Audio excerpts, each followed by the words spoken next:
अस्सलामुअलैकुम दोस्तों, मैं तव्हांजो दोस्त मुजाहिद जमाली तव्हां ॾिसी रहिया यूट्यूब ऐं फेसबुक चैनल। दोस्तों जलाल चांदी जो एक पुरानो कलाम तव्हांजे लाइ खणी आयो आहियां, जंहिंजो वॉल्यूम नंबर आहे 11। दोस्तों इहो तमामु बहितरीनु कलाम आहे ऐं पंहिंजे दौर जो हिकु तमामु घणो जेको आहे सो मक़बूल हुयो।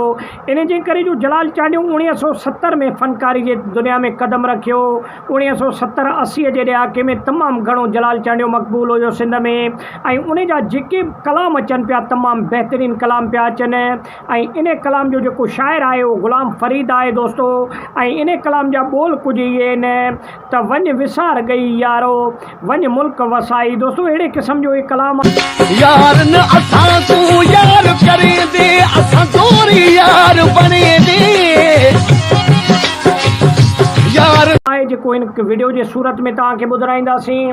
ऐं जलाल चांदी जा उमूमन जेके एल्बम निकिता उहे तमामु घणा बहितरीनु एल्बम हुया, ऐं इन जे करे तव्हांखे जो उन जा कलाम बहितरीनु बि लॻनि था। छाजे करे जो जलाल चांदी 1970 खां वठी 2001 ताईं जलाल चांदी सिंध ते राज कयो मौसीक़ी जी दुनिया में। ऐं यकतारी चपड़ीअ जो हिकु बहितरीनु अलस्ती फ़नकार हुयो जलाल चांदी, जंहिंजा हज़ारे एल्बम रिलीज़ थी चुका ऐं हज़ारे मेलनि में हज़ारनि जेको आहे सो महफ़िलनि शादियुनि में वञी उते ॻायो।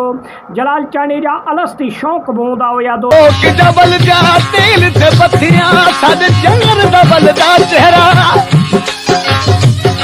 वतन आबाद वथई गुलाम फरीदा। दोस्तों ऐं जलाल चांदी जो हिकिड़ो कलाम तमामु घणो मक़बूल आहे ऐं उन तमामु घणी महिनत सां जेको आहे सो इहे कलाम पंहिंजा रिलीज़ कराया हुया। ऐं इन कलाम जा वॉल्यूम नंबर आहे 11 दोस्तों। ऐं इहो अंदाज़ो तव्हां लॻाए सघो था त कहिड़ो पुराणो जेको आहे सो इहो कलाम आहे जलाल चांदी जो, जेको तव्हां ॿुधंदव तव्हांखे बि तमामु घणो पसंदि ईंदो।